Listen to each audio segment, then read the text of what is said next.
Hello again everyone, this is your friend Shiresh Goyal और आज हम बात करेंगे एक्सक्लूसिवली ऑन प्लानिंग। प्लानिंग बहुत इंपॉर्टेंट एस्पेक्ट है हमारी पूरी सीए जर्नी का। भले ही वो फाउंडेशन हो, भले ही वो सी इंटरमीडिएट हो या वो फाइनल हो, विद आर्टिकलशिप आप कैसे मैनेज करते हो। तो अभी तक का मेरा सफ़र रहा है सी इंटरमीडिएट तक का, और मैं आपको बताने वाला हूँ कि कैसे प्लान किया जाता है from starting to the end, जिससे आप सब कुछ अपना कवर कर पाए। नाउ अब आपको कवर क्या क्या करना है, एक बार उसकी बात कर लेते हैं। सबसे पहले आपको अपना सिलेबस टाइम से खत्म करना है। दूसरे नंबर पे आपको रिवीजन अपने प्रॉपरली करने हैं इनफ, ताकि आप सेटिस्फाई हो जाओ कि हाँ अब मैं चीज़ें कर सकता हूँ। और M T P R T P और इसी में हम मॉक टेस्ट को भी इंक्लूड करेंगे। तो ये सब चीज़ें कैसे हो सकती हैं विद इन टाइम और विद परफेक्शन, ये मैं आज आपके सामने डिस्क्लोज करूंगा। तो 10 महीने का टोटल टाइम होता है और उसमें सब कुछ कवर करना, रिवीजन करना, mock test, M T P R T P, ये वो। मतलब अगर आपके पास प्लान नहीं है तो आप कुछ कर नहीं पाओगे, ये मेरी गारंटी है। तो एक सिचुएशन लेते हैं। एक सिचुएशन है जहाँ पे आपने प्लान किया है, एक में आपने नहीं किया है। एक सिचुएशन है जहाँ आपने प्लान नहीं किया। सपोज करिए आपने अपना सिलेबस प्रॉपरली खत्म किया है, सारी क्लासेस ली, फिर उसके बाद अब आपको समझ नहीं आ रहा कि आप रिवीजन कैसे करो, या फिर रिवीजन आप करते रहे हो पर आपको टाइम बहुत ज़्यादा लग रहा है, आपको लग रहा है कि एंड में मेरे पास तो टाइम ही नहीं बचेगा, मैं क्या करूँ। तो वहाँ पर आप ज़्यादा कुछ मतलब कर नहीं पाओगे, क्योंकि आपको पता ही नहीं है, चीज़ें आपने समेट की एक जगह रखी ही नहीं है। फिर आप क्या करोगे, यूट्यूब खोलोगे, यूट्यूब पे 100 वीडियो देखोगे और फिर आपको पता पड़ेगा अच्छा अच्छा ऐसे करके एक प्लान बना लेता हूँ। तो वो प्लान आप अभी बना लो, वो ज़्यादा बेटर रहेगा। और दूसरी सिचुएशन है जहाँ आपने प्लान बना रखा है। सपोज करिए आपकी स्टडी हो गई प्रॉपरली, आपकी क्लासेस खत्म हो जाती हैं और फिर उसके बाद आप रिवीजन करने आए तो आपको पता पड़ रहा है मुझे ज़्यादा टाइम लग रहा है। अगर आपने प्लान बना रखा होगा तो वहाँ आप कुछ एडजस्टमेंट करके अपनी चीज़ें दोबारा लाइन पर ले आओगे। बट अगर आपने प्लान नहीं करा होगा तो आप नहीं कर पाओगे। और सबसे बड़ी बात यहाँ पे ये कि आप वहाँ पे एडजस्ट करोगे ताकि आपका कुछ रह नहीं जाए, मतलब एंड में आपका कुछ रह नहीं जाएगा। बस आप एडजस्ट करके थोड़े कम ज़्यादा चीज़ें करोगे, बट आप करोगे सब कुछ। ये फायदा होता है प्लानिंग का। तो शुरू करते हैं आज की वीडियो विदाउट एनी डिले। ना अब मैं आपको बताऊंगा कि कैसे मैंने अपनी पूरी जर्नी करी है 10 महीनों की। कहाँ से मैंने शुरू करा है आप ये देखिएगा सबसे पहले तो, और मैंने कहाँ पे खत्म किया है, और एक एक पल की मैंने कैसे प्लानिंग करी है मैं आप ये देखिएगा। आपको क्या करना है, आपको सुनना है और ऑब्जर्व करना है कि मैंने क्या क्या कैसे कैसे किया। और इससे आपको इंस्पायर होना है, थोड़ा डेविएट भी हो जाए आप, कोई प्रॉब्लम नहीं है, क्योंकि सबकी लाइफ सिचुएशन अलग अलग होती है। मेरे पे जो टाइम था हो सकता है आप पे उससे ज़्यादा टाइम हो सकता है आप पे थोड़ा कम भी टाइम हो। तो आप अपने हिसाब से एडजस्ट करिए और अपने लिए बेस्ट प्लान कार्व आउट कीजिए। हाँ, वीडियो का जो मोटिव है वो ये नहीं है कि आपको एक लिख के दे देना कि ये लो ये फॉलो करो, वो नहीं हो पाता। ऐसे तो कई चीज़ें, हज़ारों चीज़ें लिखी हुई हैं, बट हमने आज तक कभी फॉलो करा नहीं, क्योंकि वो हमने नहीं लिखी है। ऑब्वियस सी बात है, आप जो खुद प्लान बनाओगे आप उस पर ज़्यादा फॉलो कर पाओगे, ना कि किसी और के दिए हुए प्लान को। तो मेरी आपसे ये उम्मीद है कि आप इस वीडियो के बाद एक अपना प्लान बनाओगे, और जैसे मैं आपको बताने वाला हूँ कि कैसे कैसे करना है, उसे आप फॉलो करके आप अपना खुद का प्लान बनाओगे अपनी रिक्वायरमेंट्स एंड अपनी नीड्स के हिसाब से। मैंने सबसे पहले क्या किया, सारी फैकल्टी सर्च करी, कौन पॉपुलर है, कौन नहीं है, कौन अच्छा पढ़ाता है, कौन नहीं पढ़ाता, किसके रिव्यूज अच्छे हैं, किसके नहीं है, जो भी एक नॉर्मल इंसान करता है, मैंने सब कुछ किया अपनी बेस्ट फैकल्टी चूज करने के लिए। और दूसरा काम क्या था, दूसरा लैपटॉप नहीं था, लैपटॉप मंगाया। तो ये दो काम मैंने कर लिए। नाउ अब मैंने क्या किया, जो फैकल्टीज मैंने चूज तो करी, उसके साथ साथ मैंने देखा उनके कितने आर्ट्स हैं। कोई 150 आर्ट्स ले रहा था कोर्स कंप्लीट करने में, किसी का 140 आर्ट्स का है। प्रवीण जिंदल सर के केस में एडवांस अकाउंट और नॉर्मल अकाउंट्स मिला के 400 प्लस आर्ट्स लगते हैं। तो ये सब मैंने सर्च किया और ये देखा कि मैं जिस फैकल्टी को चूज कर रहा हूँ वो कहीं ज्यादा ही टाइम तो नहीं ले रही, मोर देन जो नॉर्मल चल रहा है मार्केट में। तो मैंने ये भी देखा, और फिर क्या करा, मैंने टोटल आर्ट्स लिए, सबको डिवाइड बाई 24 किया, और देखा कि मेरे पे कितने डेज बच जाएंगे लास्ट में रिवीजन करने के लिए एंड अपना mock test, MTP, RTP, previous year papers, ये सब करने के लिए। तो ये सब प्लानिंग मैंने करी 11 जनवरी तक। फिर मैंने अपनी क्लासेस शुरू करी 12 जनवरी से।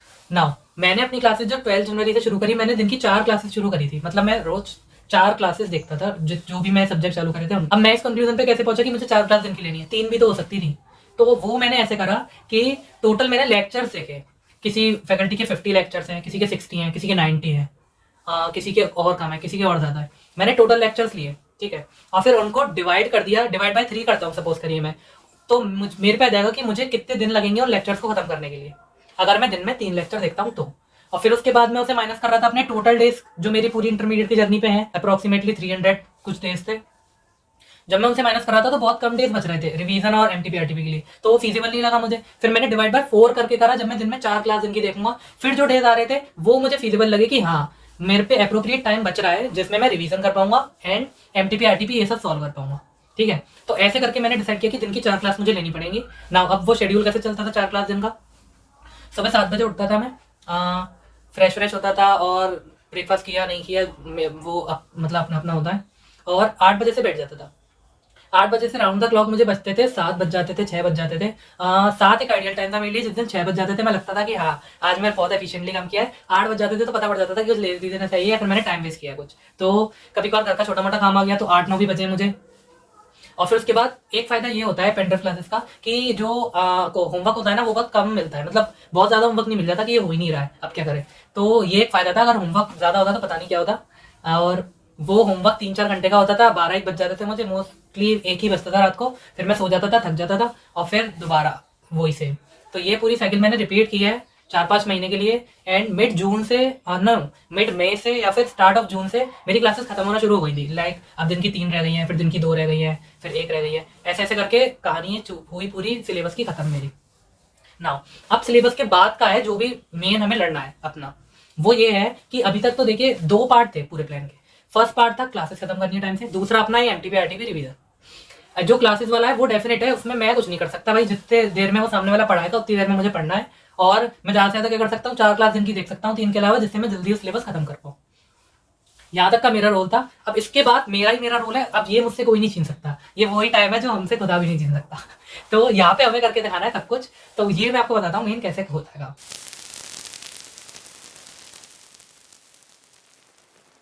मैंने सेकंड पार्ट में अपने आप को कैसे संभाला है सर, मैंने सेकंड पार्ट में क्या क्या किया। सबसे पहले जैसे जैसे मेरी क्लासेस खत्म होने लगनी थी एक करके, तो मैंने देखा कि ये टाइम मेरा वेस्ट होगा अगर मैंने यहाँ पे कुछ किया नहीं तो मैंने क्या करा, मतलब पहले भी मैं 4 क्लास के साथ जी रहा था। और अब अगर मैं कुछ नहीं करूंगा तो फिर वो एक क्लास का जो टाइम है, उसका होमवर्क का टाइम है, वो मेरा जरूर वेस्ट होने वाला है। तो मैंने वहीं से रिवीजन शुरू करा और मैंने जीएसटी और ऑडिट लिया था सबसे पहले, मुझे याद है। तो मैंने अपनी क्लासेस खत्म होने के साथ, एक एक क्लास खत्म होती गई, उसके साथ मैंने जीएसटी ऑडिट खत्म कर लिया था। और वो तारीख थी 20 जून की। 20 जून तक मेरा जीएसटी एंड ऑडिट 1.5 सब्जेक्ट खत्म था, 1.5 सब्जेक्ट खत्म था और मेरी सारी सिलेबस खत्म हो गया था। नाउ अब मुझे एक स्ट्रेटजी बनानी थी अपने फर्स्ट रिवीजन के लिए, जिसमें से मेरा 1.5 सब्जेक्ट तो पहले रिवाइज हो चुका है। 6.5 सब्जेक्ट को रिवाइज करने के लिए मुझे एक स्ट्रेटजी बनानी थी। वो स्ट्रेटजी मैंने ये बनाई थी अपने लिए कि मैं 20 दिन में 2 सब्जेक्ट कवर करूंगा। नाउ अब अगर हम मैथ लगाएं तो मैं ये भी तो कह सकता हूँ कि 10 दिन में एक सब्जेक्ट खत्म करूंगा। बट 10 दिन में एक सब्जेक्ट करना और 20 दिन में 2 सब्जेक्ट करना जमीन आसमान का फर्क है। कैसे? अगर मैं 10 दिन में एक सब्जेक्ट करता हूँ तो मैं उसी को पढ़ता रहूंगा और मेरी जो एफिशिएंसी होगी एक तो वो कम होगी, क्योंकि मैं पूरे दिन एक ही चीज़ पढ़े जा रहा हूँ, उससे बाहर नहीं जा ही नहीं रहा। और एक ये भी था कि मैं रिटेन नहीं कर पाऊंगा उससे ज़्यादा, क्योंकि मतलब एक होता है ना, हम बहुत ज़्यादा बर्न आउट हो जाते हैं जब हम एक ही चीज़ पढ़े जा रहे हैं ज़बरदस्ती ज़बरदस्ती। तो एक स्विच करने के लिए 2 चीज़ों के बीच में, ताकि मैं बोर नहीं हूँ, यहाँ पे काम आए मेरे 2 सब्जेक्ट। और एक सब्जेक्ट के साथ मैं ज़्यादा टाइम स्पेंड करूंगा। अगर मैं एक सब्जेक्ट के साथ ज़्यादा टाइम स्पेंड करता हूँ तो वो मेरे पास रिटेन रहता है ज़्यादा टाइम के लिए, मैंने ऐसा देखा है। और ऐसा ही होता है, जितना ज़्यादा मैं टाइम स्पेंड करूंगा, जितना आराम से पढ़ूंगा और मन लगा के, मतलब जैसे मैं बोर हो गया थ्योरी से, मैंने प्रैक्टिकल उठा लिया, तो मेरा मन तो लग रहा है ना, क्योंकि मैंने चीज़ें चेंज कर दी हैं।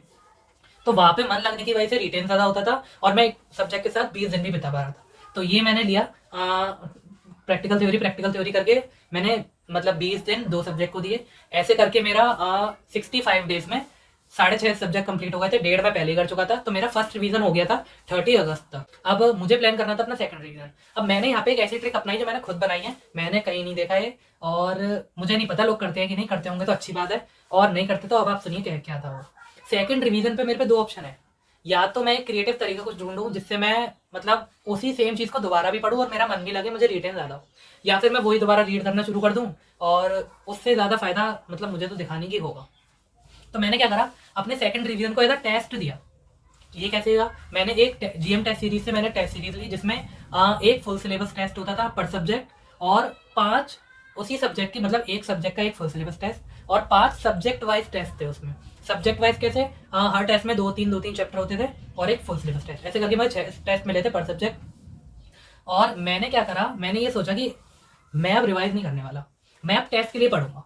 तो मैंने क्या करा, वो 5 थे पर सब्जेक्ट, तो 8 इंटू 5 40 टेस्ट को मैंने सोचा कि रोज 2 दूंगा तो मैं 20 दिन में कवर कर सकता हूँ।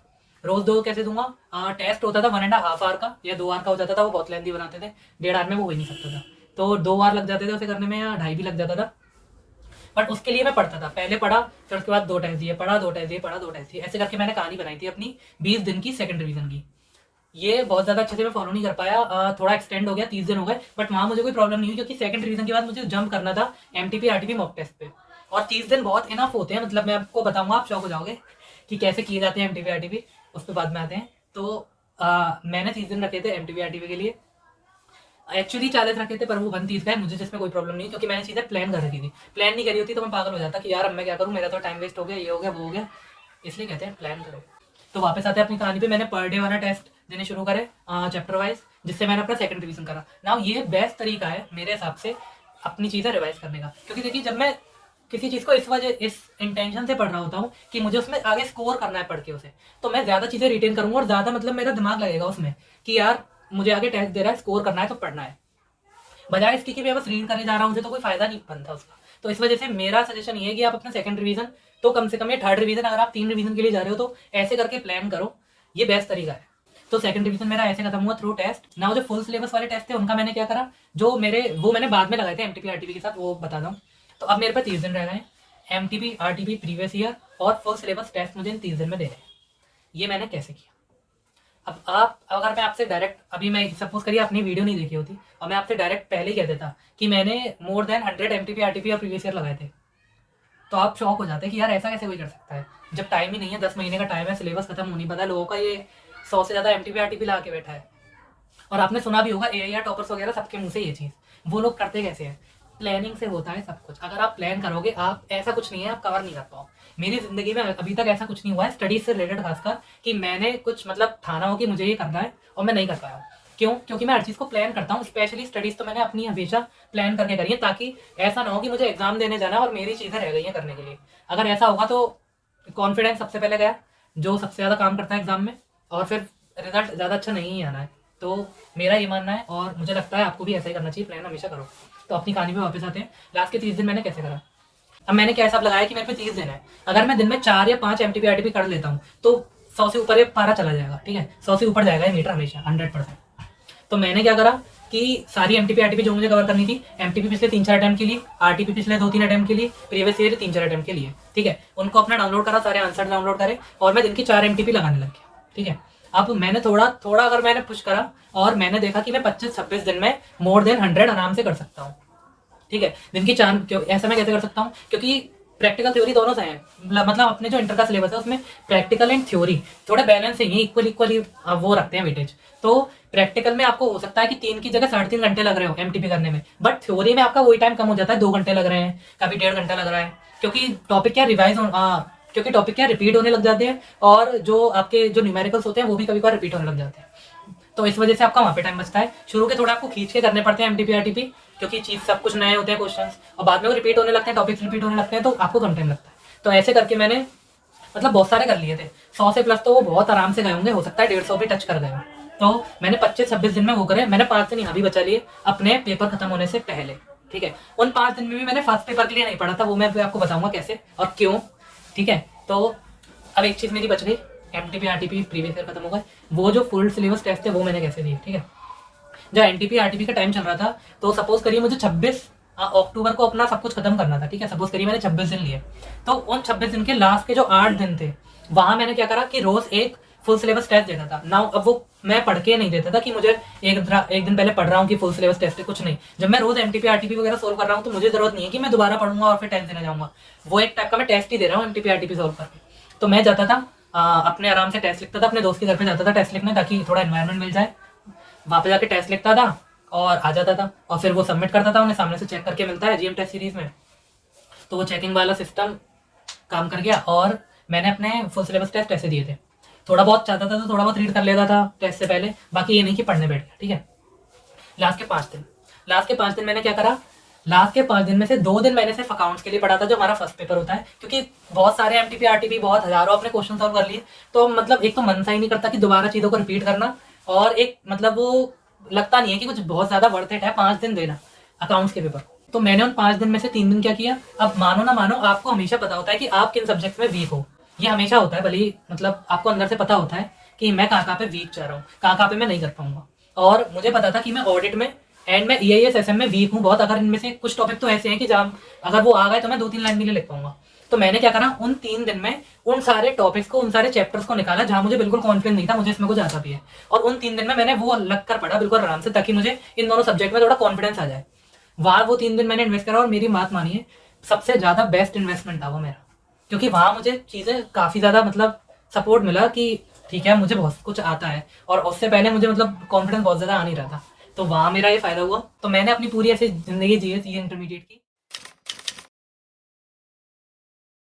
ना देखिए, ये सब मैंने बताया अपने पर्सपेक्टिव से कि मेरे पास 8 सब्जेक्ट थे, अब चीज़ें चेंज हो गई हैं और इंटरमीडिएट वालों को सिर्फ 6 सब्जेक्ट रह गए हैं।